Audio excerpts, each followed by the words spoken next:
Hey guys, in this video we're going to go over how you can go ahead and use the United Healthcare Ucard at CVS, right? So if you have this card, you can actually use it at CVS to pay for eligible items. This is how you do this exactly, right? First, you need to check your Ucard balance, okay? Make sure you actually have enough funds available.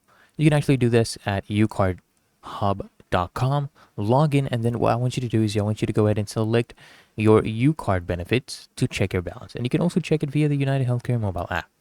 Okay, those are the two ways. Now what you need to do is find eligible products at CVS.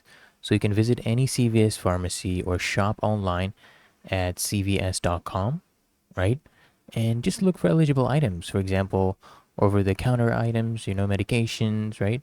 Over-the-counter. And we also have vitamins, supplements, first aid supplies, health and wellness products. If you're actually shopping in store, you can check the OTC catalog, or you can even ask a cashier for assistance.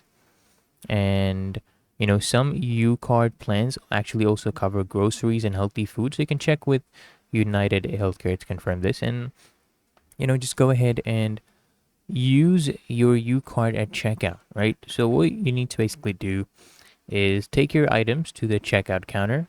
You can either swipe or insert your United Healthcare U card just like a debit card.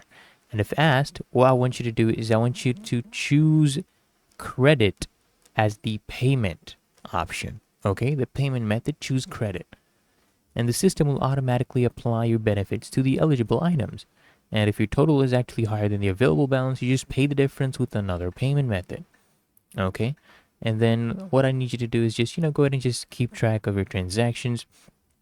You can go ahead and visit on this URL or the United Healthcare app, review your purchases. You can also check the recent transactions on your monthly Ucard statement. But otherwise, it's really that easy and simple. So I hope this guide provided value to you, and if it did, consider smashing that like button, as well as subscribing to frequently asked questions, and I'll see you guys in the next one.